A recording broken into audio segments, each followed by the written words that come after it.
There exists a silent war being waged every single day, in every interaction, in every boardroom, in every conversation you have ever had.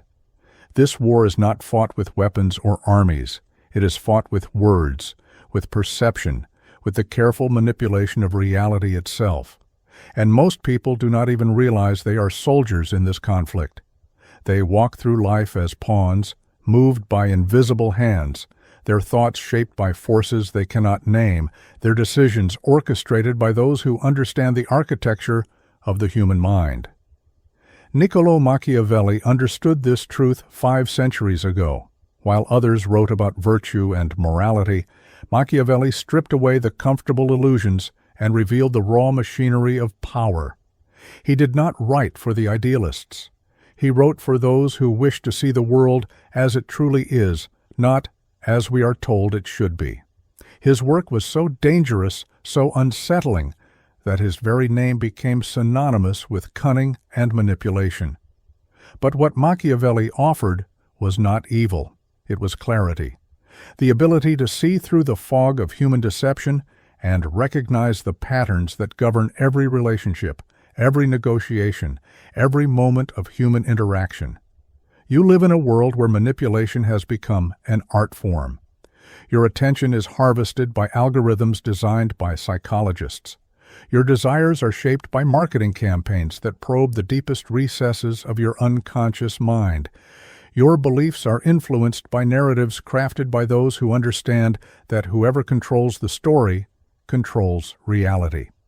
And unless you understand these mechanisms, unless you can recognize them as they operate upon you, you remain vulnerable. You remain a target. This is the problem of the modern individual.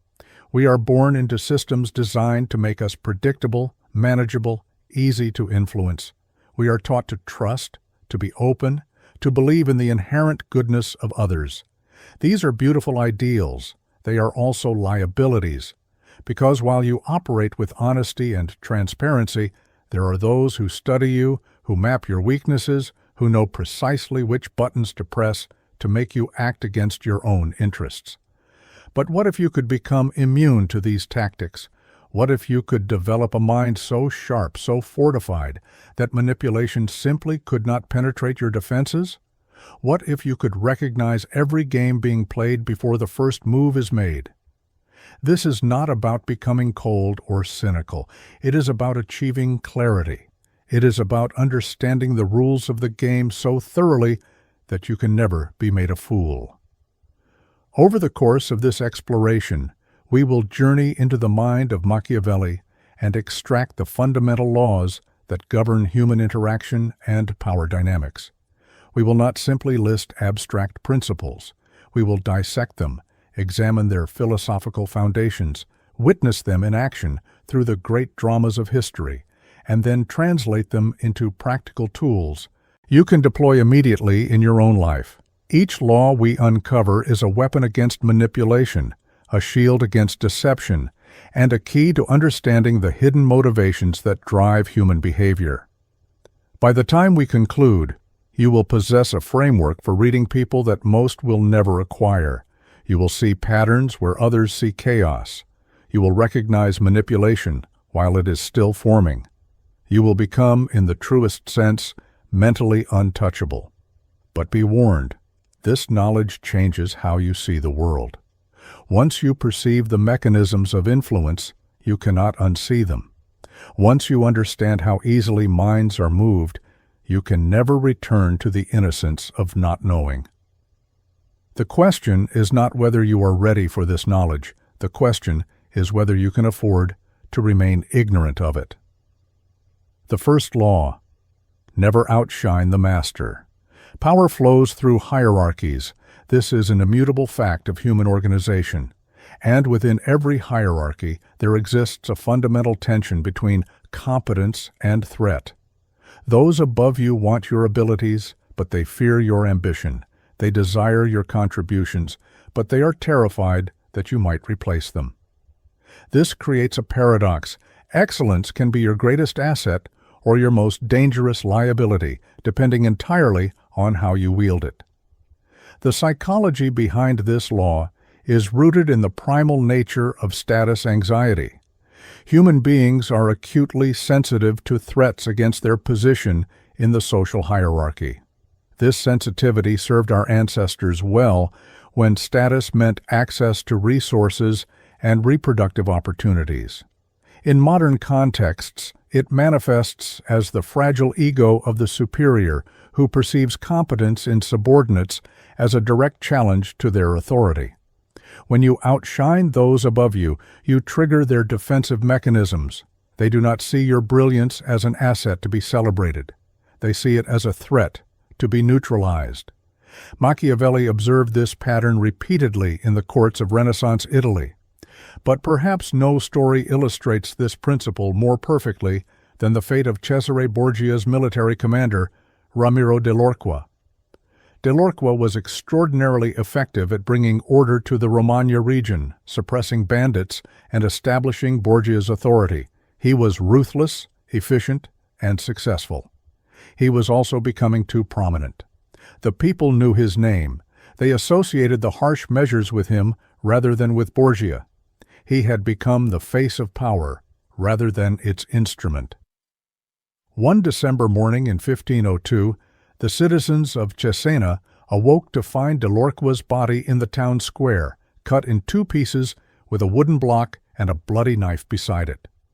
Cesare Borgia had orchestrated this brutal display not because dell'Orqua had failed, but because he had succeeded too well. His competence had made him visible, and visibility made him dangerous. Borgia understood that a master cannot allow his instruments to become more famous than himself. The people's attention must always remain focused on the true source of power. Dell'Orqua's excellence had outshone his master, and for this he paid the ultimate price.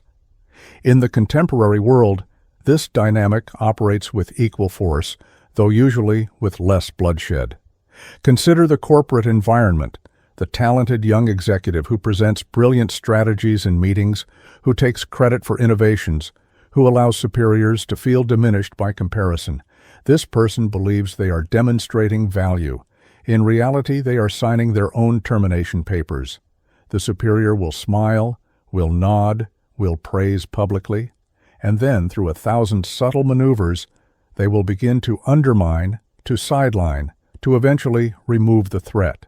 Social media has amplified this dynamic exponentially. Individuals build personal brands that eclipse the organizations they represent. Employees become more famous than their employers, and inevitably, tensions emerge. The organization feels threatened by the individual's growing influence. The individual feels constrained by the organization's attempts to control their platform. The relationship deteriorates not because of performance issues, but because of the fundamental violation of hierarchical display. First, make your superiors look brilliant.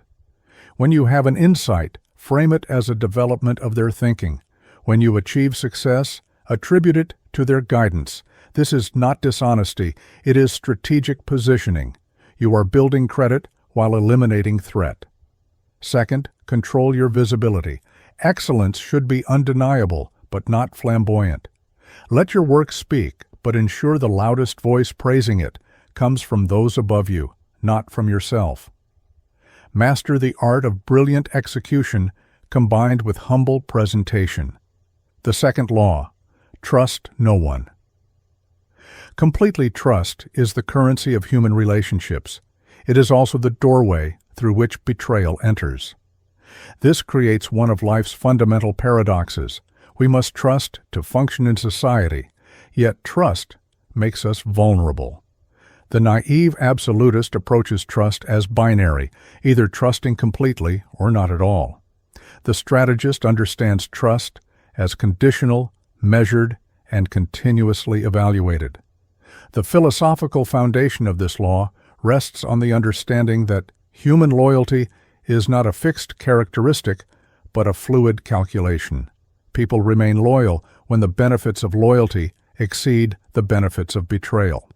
But circumstances change, incentives shift. What was once advantageous becomes costly, and in that moment, The most trusted ally can become the most dangerous enemy precisely because you have granted them access to your vulnerabilities. Machiavelli witnessed this pattern throughout Italian history, but few examples demonstrate it as dramatically as the relationship between Julius Caesar and Marcus Junius Brutus. Caesar treated Brutus as a son. He showed him favor, advanced his career, trusted him with positions of authority. When Caesar crossed the Rubicon and plunged Rome into civil war, Brutus stood by him. When Caesar emerged victorious and began accumulating unprecedented power, Brutus remained in his inner circle. Caesar trusted him so completely that when warned of a conspiracy, he dismissed the possibility that Brutus would ever betray him. On the Ides of March, 44 years before the Common Era, Brutus joined the conspiracy that would assassinate Caesar. The historical accounts tell us that among the 23 stab wounds inflicted on Caesar, it was the sight of Brutus among his attackers that broke him. His final words, "Et tu, Brute," captured the agony of betrayal by one so trusted. But the deeper tragedy is that Caesar's trust had made the betrayal possible. He had allowed Brutus close enough to strike. He had shared his vulnerabilities, his plans, his unguarded moments. And when political calculation shifted, when Brutus determined that Caesar's growing power threatened the Republic, that trust transformed from shield into weapon. The contemporary application of this principle manifests in every domain where human beings cooperate and compete. In business partnerships, individuals share proprietary information, financial details, strategic plans.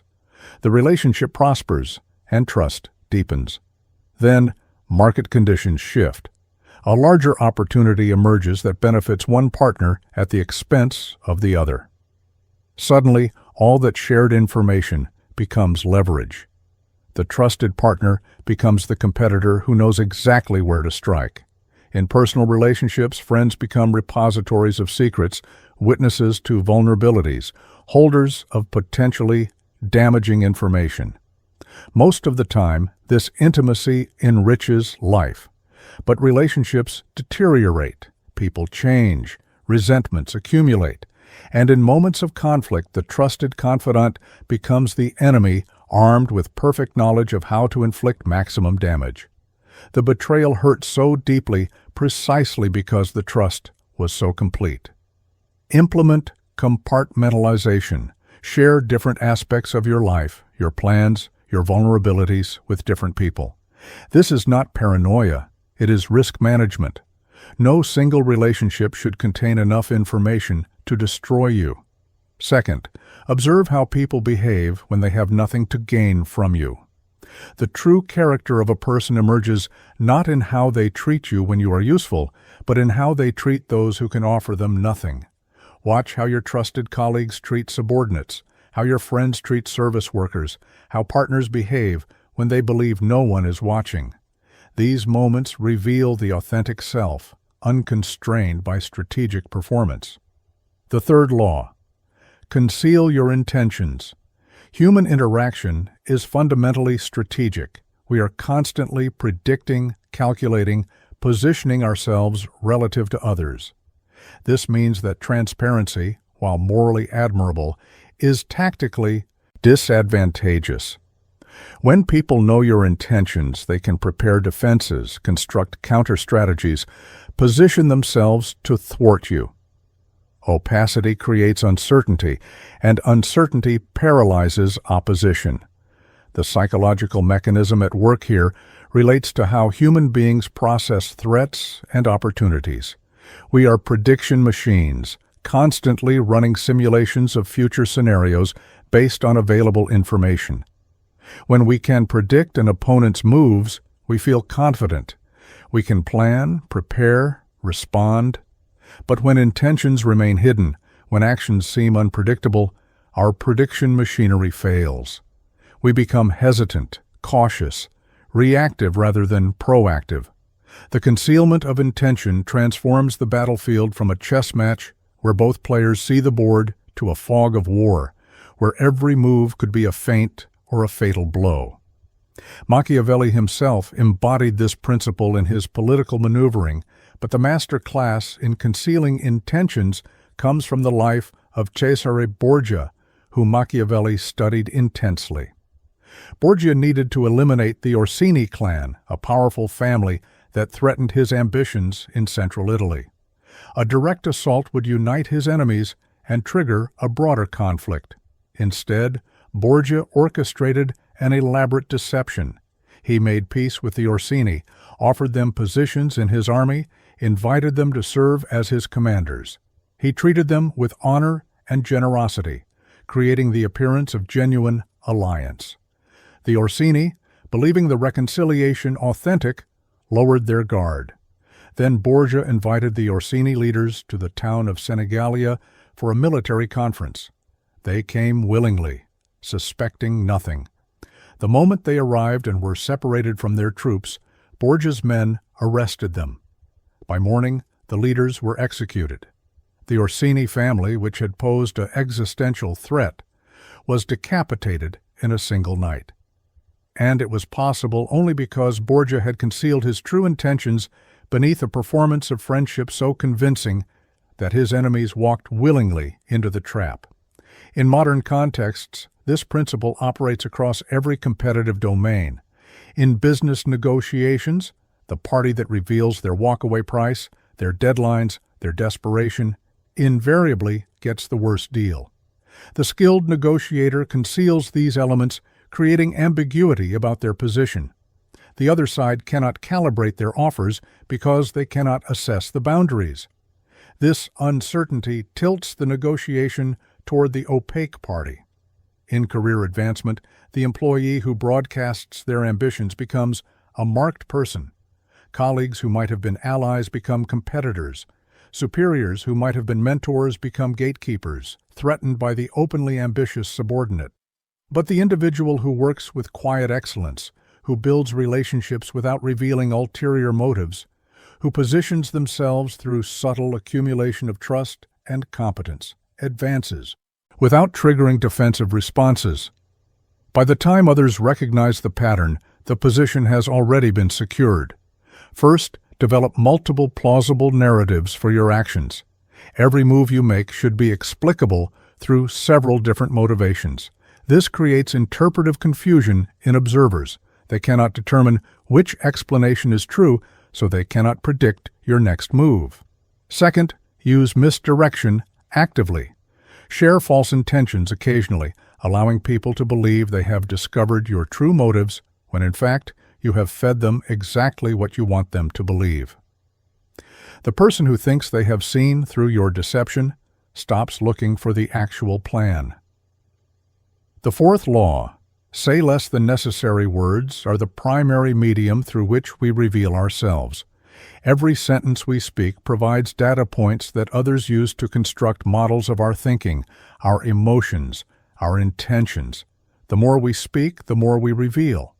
And revelation is vulnerability. The powerful understand that silence creates mystique, that brevity conveys confidence, that the unsaid often carries more weight than the said. The psychology of verbal economy relates to how human beings interpret communication. We are wired to fill gaps, to complete patterns, to project meaning onto ambiguity.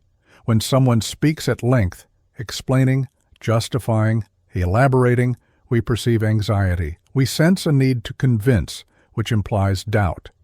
But when someone speaks with economy, offering only what is necessary and no more, we interpret confidence. We assume that such a person has no need to convince because they are secure in their position. Paradoxically, saying less makes others believe more. This principle finds its perfect embodiment in the life of Charles Maurice de Talleyrand. The French diplomat who served under Napoleon survived his fall and continued influencing European politics for decades. Talleyrand was legendary for his ability to navigate treacherous political waters through careful control of his words. At the Congress of Vienna, where European powers gathered to reshape the continent after Napoleon's defeat, France was technically a defeated nation. Yet Talleyrand maneuvered France into a position of influence by exploiting divisions among the victors. His method was strategic silence. While other diplomats argued and revealed their positions, Talleyrand listened. He spoke only when necessary, and when he did speak, his words were carefully calibrated, often ambiguous enough to be interpreted multiple ways. Observers could not discern his true position, which made him simultaneously valuable and unthreatening. He could be courted by multiple factions because none could definitively say where his loyalties lay. By the conference's end, France had preserved its borders and status, largely because Talleyrand had revealed nothing that could be used against him while learning everything about his opponent's true objectives. In these contemporary settings, this dynamic plays out constantly. Consider the job interview where one candidate speaks nervously, over-explaining qualifications, justifying gaps in employment, volunteering potentially damaging information unprompted. Another candidate answers questions directly, offers no more than asked, allows silence to exist without rushing to fill it. The second candidate appears more confident, more composed, more powerful, despite potentially having identical qualifications. In negotiations, the party that speaks more reveals more. They expose their priorities, their anxieties, their constraints. The party that speaks less forces the other side to reveal themselves first. In romantic contexts, the person who texts constantly, who explains their feelings in detail, who seeks constant reassurance, appears needy. The person who communicates with measured frequency and emotional economy appears confident and secure, even if internally they feel identical insecurity. First, practice the pause. When asked a question, allow a beat of silence before responding. This creates the impression of thoughtfulness rather than reactivity, and it prevents you from speaking impulsively. Second, answer the question asked, nothing more. Resist the urge to elaborate, to justify, to preemptively defend against criticisms that have not been made. Each additional sentence is a potential vulnerability. Speak with precision and then stop. Let others interpret your silence according to their own anxieties. We have now established the defensive foundation. You understand how to avoid becoming a target, how to protect yourself from betrayal, how to move through social environments without revealing weaknesses. These are the shields against manipulation. You have learned to observe power dynamics without triggering defensive responses, to manage trust rationally rather than emotionally, to control the information you reveal through concealment and verbal discipline. But defense alone does not create power. It creates survival. And there is a vast territory between merely surviving and truly thriving in competitive environments. The laws we have explored thus far teach you how not to lose. What comes next teaches you how to win. The remaining principles operate at a higher level of complexity. They are not reactive but proactive. They do not merely protect you from others' manipulations. They provide the tools to shape perception, to engineer outcomes, to move human beings like pieces on a board without them ever realizing they are being moved. These are the techniques that separate those who navigate power structures from those who control them. What follows is not for everyone. These principles require a level of emotional discipline that most people never develop. They require the ability to set aside ego, to think in long-time horizons, to suppress immediate emotional reactions in favor of strategic outcomes. They require you to see human interaction not as it appears on the surface, but as a complex system of incentives, fears, desires, and predictable patterns. If you have come this far, if you have truly absorbed the foundational laws, then you are ready for what Machiavelli called the art of the lion and the fox. The lion represents direct power, force, the ability to intimidate. The fox represents cunning, the ability to recognize traps and construct them for others. The truly formidable individual masters both. They know when to display strength and when to deploy subtlety. They understand that the greatest victories come not from defeating opponents in visible conflicts, but from arranging circumstances so that opponents defeat themselves. The fifth law: guard your reputation. With your life, reputation is the shadow you cast in the minds of others. It precedes you into rooms you have never entered. It shapes how your words are interpreted, how your actions are judged, how opportunities flow toward or away from you. In a world where direct assessment is impossible for most interactions, reputation becomes proxy for reality. And here is the crucial insight. Reputation can be more valuable than actual virtue, because reputation is what others act upon while virtue remains invisible until tested. The philosophical depth of this law emerges when we recognize that humans are fundamentally social creatures whose survival has always depended on collective assessment.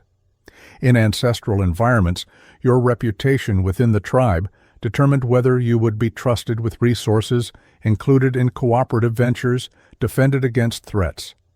Modern society has not changed this calculus. It has merely scaled it.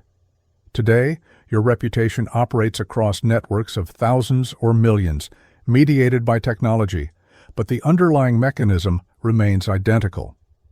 People make decisions about you based on what others say about you, not on direct knowledge of your character. Machiavelli understood this intuitively, but the definitive historical demonstration comes from the life of Otto von Bismarck, the architect of German unification. Bismarck faced an impossible task: unite dozens of independent German states under Prussian leadership while managing the opposition of Austria, France, and other European powers. He could not achieve this through military force alone. Instead, he engineered his reputation as a master strategist whose every move served a hidden purpose. When Bismarck made statements that seemed contradictory, observers assumed brilliant misdirection. When he pursued policies that appeared irrational, analysts presumed they were seeing only one move in a deeper game. His reputation for strategic genius became self-reinforcing. Foreign powers became cautious about opposing him, fearing they would fall into elaborate traps. Domestic opponents hesitated to challenge him, assuming he had already anticipated their moves. In many cases, Bismarck simply got lucky, or his policies succeeded for reasons he had not foreseen. But his reputation transformed these random successes into evidence of supernatural political ability. The most instructive moment came during the Ems Dispatch incident of 1870. Bismarck needed a war with France to complete German unification, but he needed France to appear as the aggressor. When a diplomatic communication from the King of Prussia to the French ambassador was relayed to him, Bismarck edited it to make the exchange seem more insulting than it was, then released it to the press. France, outraged, declared war. Bismarck had not created a massive conspiracy. He had simply edited a document. But his reputation for complex scheming meant that no one suspected something so simple. They assumed profound manipulation when the reality was tactical opportunism. In contemporary contexts, reputation operates as currency in every domain. In professional settings, two individuals with identical skills will experience radically different career trajectories based on reputation alone. The person known as reliable, brilliant, and collaborative receives opportunities without asking. Projects seek them out. Promotions come with less resistance. The person with an equivalent skill set but a reputation for being difficult, unreliable, or self-serving must fight for every advancement. In the digital age, reputation has become both more powerful and more fragile. A single viral moment can construct or destroy a reputation that took years to build. Social media amplifies both positive and negative signals, creating feedback loops where initial perceptions become reinforced through selective attention. The person with a positive reputation has their ambiguous actions interpreted charitably. The person with a negative reputation has their identical actions interpreted suspiciously. First, be ruthlessly proactive about reputation management. This does not mean being dishonest. It means being strategic about which truths receive emphasis. Publicize your successes and have others speak to your character. Minimize personal involvement in anything that could tarnish perception. Second, when your reputation suffers damage, address it immediately and decisively. Small wounds to reputation metastasize if left untreated. Confront false narratives directly, provide counter-evidence, and then shift attention to positive actions. The longer a negative perception persists, the more it becomes accepted as truth, regardless of underlying reality. The sixth law: create value through scarcity. Value is not intrinsic, it is perceived, and perception is shaped by availability. The economic law of supply and demand operates not just in markets, but in every human interaction. When something is abundant, it is taken for granted. When something is scarce, it is treasured. This applies to your time, your attention, your presence, your expertise. The person who makes themselves constantly available becomes background noise. The person who creates scarcity becomes an event. The psychological mechanism underlying this law connects to the human tendency toward loss aversion and status signaling. We value things more when we fear losing access to them. We desire more strongly what others cannot easily obtain. When you make yourself scarce, you trigger both mechanisms simultaneously. People fear losing access to you and perceive obtaining your time or attention as a status symbol that distinguishes them from others. The historical master of manufactured scarcity was Louis XIV of France, the Sun King. Louis understood that a monarch who appeared ordinary would be treated as ordinary. So he constructed an entire architecture of scarcity around his person. Access to the king became the most valuable commodity in France. The simple act of being present when Louis ate breakfast became a privilege for which nobles competed viciously. Louis developed an elaborate system of gradated access. The highest nobles could attend his morning rising ceremony. Slightly less favored individuals could be present for his mid-morning meetings. Others could only gain audiences through intermediaries after weeks of petitioning. Louis would grant a brief conversation, a smile of recognition, or a personal question, and the recipient would view this as a profound honor worth mentioning in correspondence for months afterward. The genius of Louis's system was that he created scarcity where none naturally existed. He was just a man, but by carefully rationing access to himself, he transformed his presence into a resource of enormous value. Nobles spent fortunes maintaining residences at Versailles just to increase their chances of these brief interactions. They competed for positions in his household that involved tedious, menial tasks. Because these positions granted proximity, Louis had weaponized scarcity to convert human attention into political power. In modern professional contexts, this principle operates with equal force. Consider two consultants with identical expertise. One responds to emails within minutes, accepts meetings whenever requested, and makes themselves constantly available to clients. Another responds to emails within 24 hours, books meetings weeks in advance, and carefully manages their availability. The second consultant will command higher fees and greater respect, despite offering no difference in actual value delivered. The scarcity itself creates perception of greater worth. The dynamic operates in personal relationships as well. The romantic partner who is always available, always responsive, always accommodating, often finds their value diminished in their partner's perception, not because they are any less worthy, but because human psychology equates scarcity with value. The individual who maintains independence, who has commitments and boundaries, who is not always accessible, paradoxically becomes more desirable. They create an implicit competition for their time and attention. First, audit how you distribute your most valuable resource, your time. Identify where you have made yourself too available and strategically introduce friction. This does not mean being rude or unresponsive. It means creating boundaries that signal value. Schedule specific times for certain communications rather than being perpetually accessible. Second, become comfortable with people wanting more of you than they can have.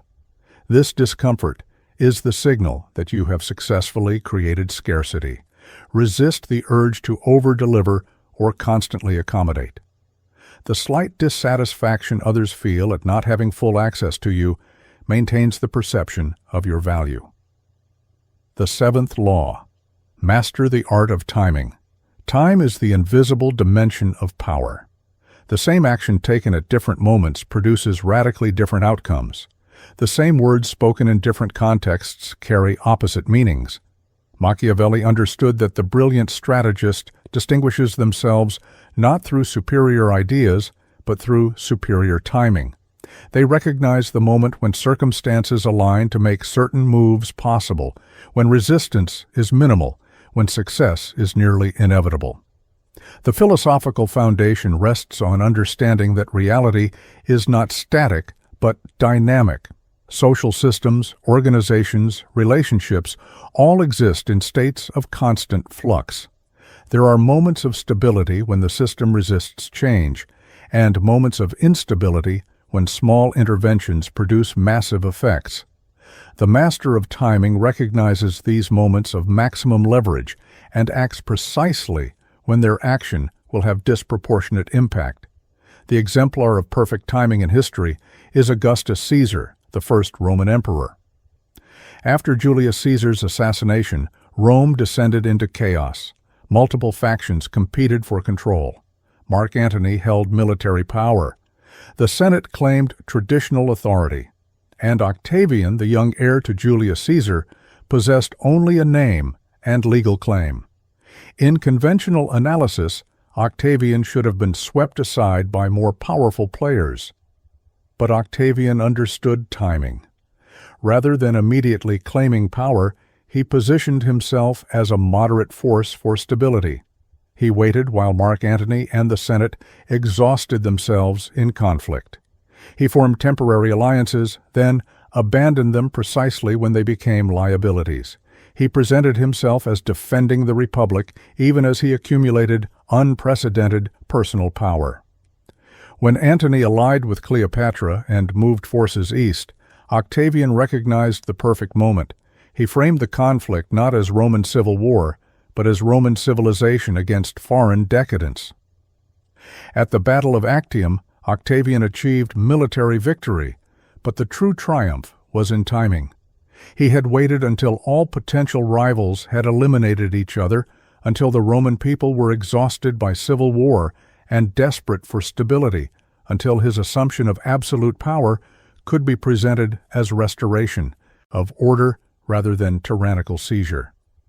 By the time he became Augustus, the first Roman emperor, the Senate willingly voted him powers that would have been unthinkable a decade earlier.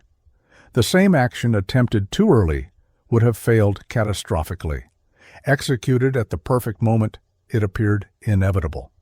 In contemporary settings, timing separates successful ventures from failed ones across every domain. In career advancement, the individual who pushes for promotion too aggressively appears entitled and damages their position. The individual who waits too long sees opportunities pass to others. The master recognizes the moment when their value is most visible, when alternatives are limited, when the organization most needs what they offer. They make their move precisely then, when resistance is minimal and success is nearly assured. In negotiations, timing determines outcomes more than any other factor. The party that can afford to wait, that demonstrates patience, that does not reveal urgency, forces the other party to make concessions as their own deadlines approach. The skilled negotiator recognizes when the other party is most vulnerable to pressure and constructs the deal architecture to ensure major decisions arrive at precisely that moment. In personal relationships, timing governs the success or failure of difficult conversations. Raising serious issues when your partner is stressed, distracted, or defensive ensures conflict. Approaching the same topics when they are calm, receptive, and you have recently demonstrated value transforms potentially explosive conversations into productive discussions. First, develop patience as a strategic weapon. The person who can comfortably wait while others grow anxious possesses enormous advantage. Practice delaying gratification, extending time horizons, resisting the pressure to act before circumstances favor you. Second, learn to read environmental signals that indicate timing. In organizations, major decisions follow budget cycles, leadership transitions, crises. Time your initiatives to align with these moments. In relationships, understand emotional cycles and recognize when people are most receptive versus most defensive. The same request made at different times receives opposite responses. The eighth law: shape reality through perception. The most profound insight Machiavelli offers is this: what is real matters less than what is perceived to be real. People act based on their beliefs, not on objective truth. Control belief, and you control action. The master of power does not waste energy attempting to change underlying reality when they can simply alter how reality is perceived and achieve the same effect with a fraction of the effort. This principle operates at the intersection of psychology and epistemology. Human beings do not have direct access to reality. We have access only to our perceptions of reality, filtered through our cognitive biases, our expectations, our limitations. We construct models of the world based on incomplete information and then act as if those models are true. The strategist recognizes that these models are the actual battlefield. Whoever shapes the dominant narrative shapes perceived reality and therefore shapes collective action. The historical apotheosis of this principle comes from the life of Napoleon Bonaparte. Napoleon understood that his power rested not merely on military victories, but on the perception of invincibility. Early in his career, he won a series of battles in Italy through a combination of tactical brilliance and opportunistic luck. But Napoleon amplified these victories through careful management of perception. He ensured that reports of his battles reached Paris in forms that emphasized his personal genius. He commissioned paintings showing himself leading charges, standing calm amid chaos, inspiring troops through charismatic presence. Many of these depictions were fabrications. In reality, Napoleon often commanded from positions of relative safety, as sensible military commanders do. But the gap between reality and representation did not matter. What mattered was that soldiers believed they were led by a military genius who could not be defeated. This belief became self-fulfilling.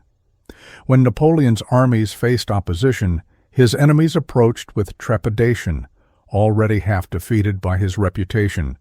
His own soldiers fought with enhanced courage, believing victory was inevitable. In battles where Napoleon was present, French forces often performed better, not because his tactical decisions were superior that day, but because everyone believed his presence guaranteed success. Napoleon had hacked human psychology. He had created a perception so powerful that it altered material outcomes. The principle reaches its apex in Napoleon's escape from Elba and the 100 Days Campaign. When Napoleon landed in France with a handful of supporters, he faced armies sent to arrest him. By all rational calculation, he should have been captured immediately. Instead, he walked directly toward the 1st Regiment sent against him. He approached alone, opened his coat, and declared that if any soldier wished to kill their emperor, they should shoot him now. The soldiers, confronted with this display of supreme confidence, with the living embodiment of the Napoleonic legend, could not fire. Regiment after regiment, sent to capture him, instead joined him. He reconquered France without fighting a single battle, through perception management alone. In modern contexts, this principle operates as the fundamental mechanism of marketing, branding, and reputation management. Companies with identical products achieve radically different market positions based entirely on perception. Apple and Microsoft produce competing technologies, but Apple has crafted a perception of innovation and design excellence that allows them to charge premium prices for equivalent functionality. The perception is the value. Political movements succeed or fail based on their ability to shape perception of events. The same protest can be framed as a dangerous riot or a passionate expression of legitimate grievance, and these competing perceptions determine public response. The side that successfully establishes their narrative controls political reality, regardless of underlying facts. In legal contexts, trials are won by lawyers who shape jury perception, not necessarily by those whose clients are factually innocent. In personal contexts, you are always managing perception, whether you recognize it or not. How you dress, how you speak, how you carry yourself, all broadcast signals that others interpret. Most people manage these signals unconsciously and inconsistently, wondering why others seem to misunderstand them. The strategic individual recognizes that perception is a tool to be deliberately crafted. First, control the narrative of your own life. Be the first to frame events, to explain outcomes, to provide interpretation. Once a narrative is established, it becomes the default truth that others must work to dislodge. If you achieve success, immediately frame it in terms that emphasize your agency and capability. If you experience setbacks, immediately frame them as temporary obstacles or learning opportunities. The person who tells their story controls how others perceive it. Second, understand that consistency of perception matters more than occasional reality. If you are perceived as reliable, a single instance of unreliability will be forgiven as an aberration. If you are perceived as unreliable, a dozen instances of reliability will be dismissed as temporary improvements. Build the perception you want through consistent signals over time, and that perception will become more powerful than any individual data point that contradicts it. You now possess the complete framework. You have learned to observe power dynamics without triggering defenses, to protect yourself from betrayal, to conceal your intentions, to control your words, to guard your reputation, to create value through scarcity, to master timing, and to shape reality through perception. These are not merely abstract principles. They are the operational mechanisms through which influence flows in human societies. But knowledge alone changes nothing. You must now make a choice. You can return to your previous way of moving through the world, now burdened with the awareness of how easily you have been manipulated, how transparent your strategies have been, how vulnerable you have made yourself. Or you can integrate these laws into your operational framework, slowly transforming how you approach every interaction, every relationship, every competitive situation. Machiavelli wrote for the prince, for the person who would wield power. But in the modern world, every individual is a prince of their own domain. You govern your career, your relationships, your reputation, your life trajectory. And in these domains, you face the same challenges Machiavelli's princes faced: competition for limited resources, the threat of betrayal, the necessity of influencing others to achieve your objectives, the constant risk of being outmaneuvered by those who understand the game better than you do. The question is not whether you will engage in these dynamics. You are already engaged. Every conversation you have is a negotiation of status and influence. Every relationship contains elements of strategy, whether you acknowledge them or not. Every professional interaction involves calculations of advantage and positioning. The only question is whether you will engage consciously, with skill and awareness, or whether you will continue to stumble through these dynamics as most people do, reacting emotionally, making predictable mistakes, wondering why others seem to advance while you remain static. There is a common objection to Machiavellian thinking that must be addressed directly. People claim that this approach to human interaction is cynical, that it reduces rich human relationships to cold calculation, that it promotes manipulation over authenticity. This objection reveals a fundamental misunderstanding. Machiavelli was not prescribing how the world should be. He was describing how the world is. He was offering clarity, not corruption. Consider the alternative. The person who refuses to acknowledge power dynamics does not escape them. They simply become their victim. The person who insists on operating with pure transparency in environments where others conceal intentions does not achieve moral victory. They achieve predictable defeat. The person who gives trust freely without calibration does not demonstrate superior virtue. They demonstrate inferior judgment, and they will be betrayed, and their betrayal will often be their own fault for ignoring obvious warning signs. What Machiavelli offers is not a recipe for sociopathy. It is a framework for competence. The skilled physician must understand disease to treat it. The skilled strategist must understand deception to defend against it. You cannot protect yourself from manipulation if you refuse to study how manipulation works. You cannot navigate competitive environments successfully if you pretend competition does not exist. And you cannot build genuine relationships if you cannot distinguish authentic connection from strategic performance.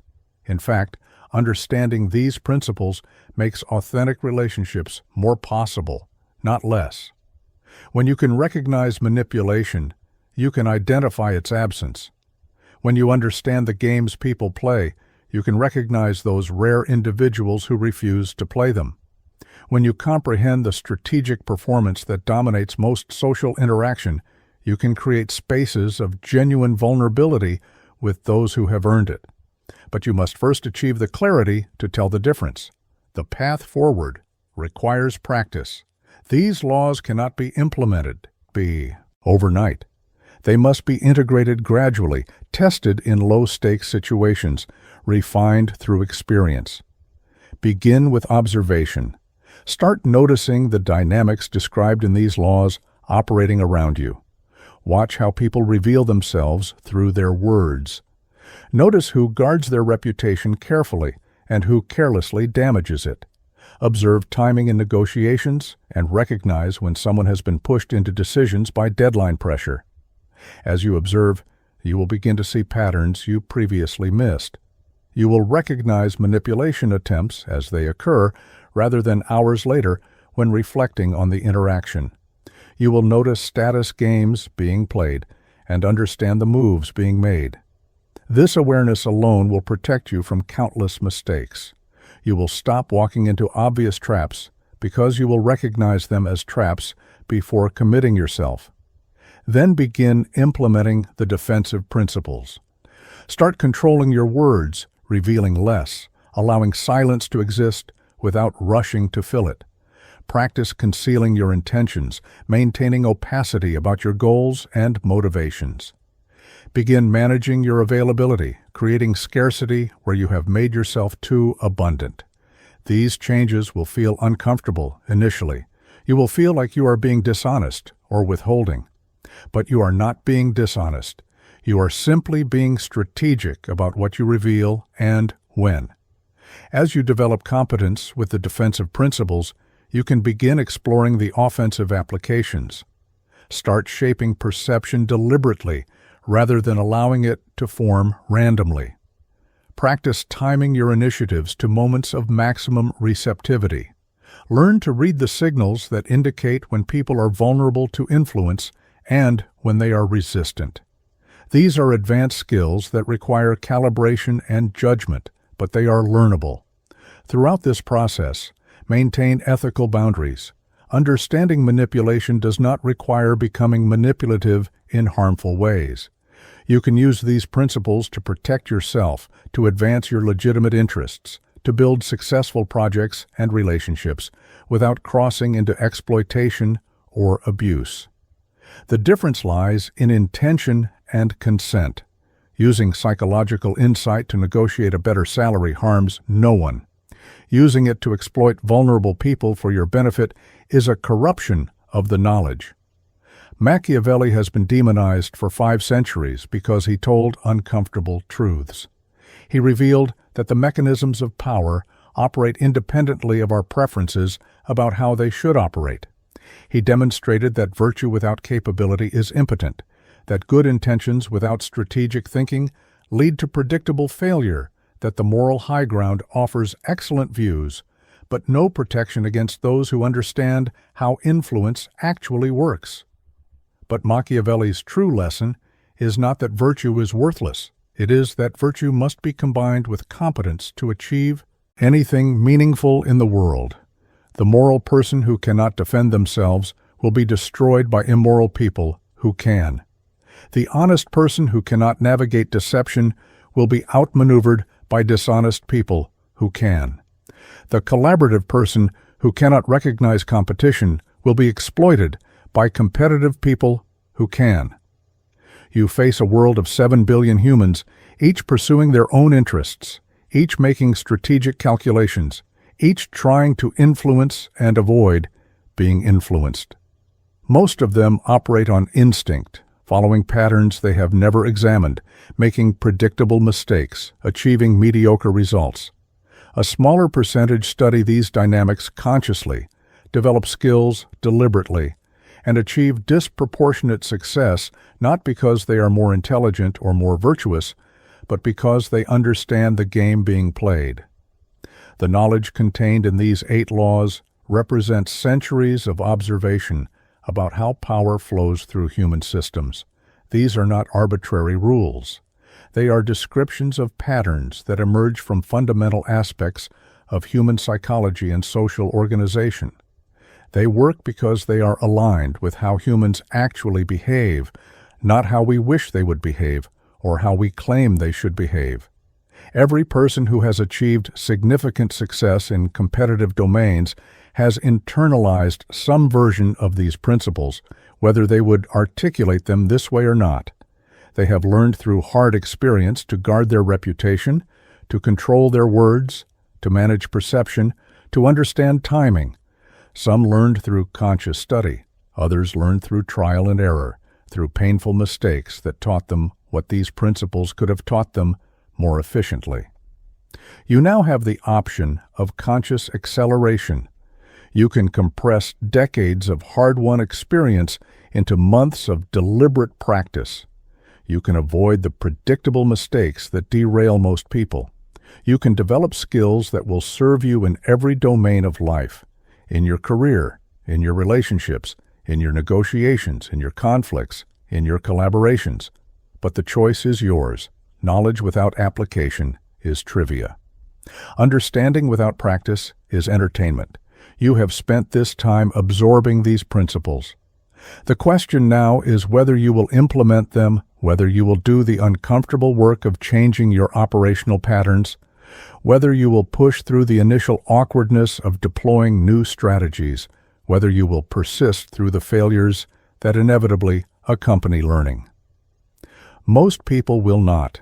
Most people who encounter this knowledge will find it interesting, will nod along with recognition, will perhaps share it with others, and then continue operating exactly as they did before.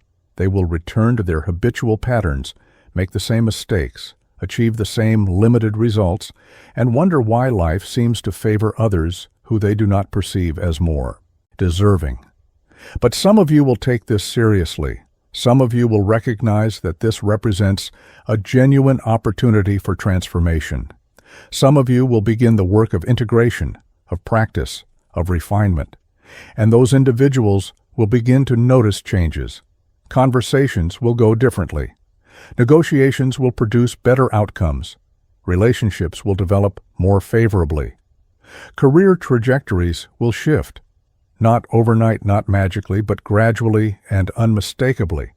You will become harder to manipulate because you will recognize manipulation as it occurs. You will become harder to read because you will control what you reveal.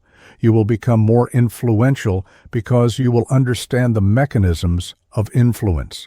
You will achieve better outcomes because you will stop self-sabotaging through predictable mistakes that these principles help you avoid. And perhaps most importantly, you will develop a quality that is rare and valuable. You will become someone who sees clearly.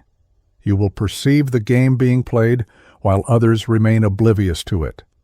You will recognize the moves being made while others see only random events. You will understand the motivations driving behavior while others accept surface explanations. This clarity is power. Not the crude power of force or domination, but the sophisticated power of understanding. The power to navigate complex social environments without stumbling. The power to protect yourself from those who would exploit you.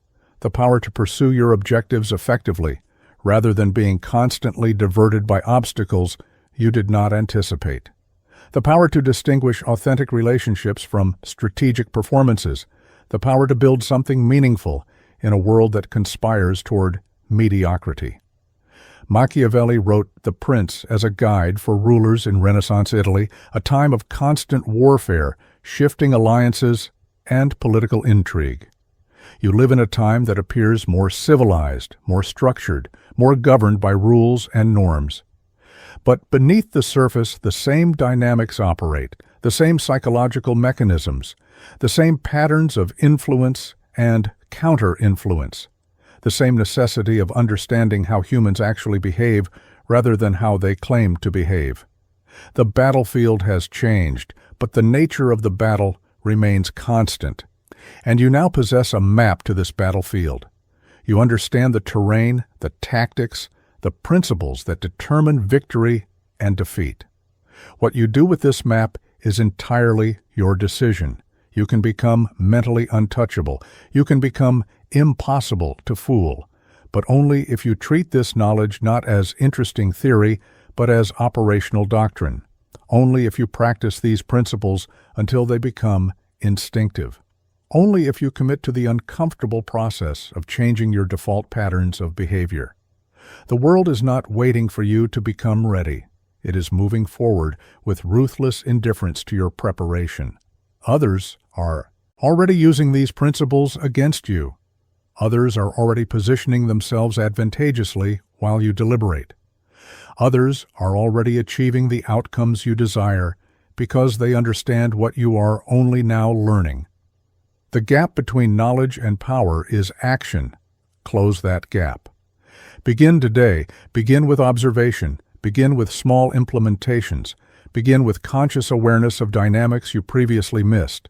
And gradually, systematically, deliberately, transform yourself from someone who is acted upon into someone who acts with clarity, purpose, and skill. This is what Machiavelli offers. Not a path to becoming cruel or manipulative, but a path to becoming competent and clear-sighted.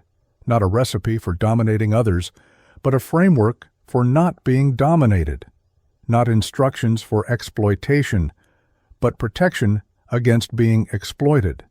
And for those who master these principles while maintaining ethical boundaries, the ability to build, create, and achieve at levels that would be impossible without this understanding.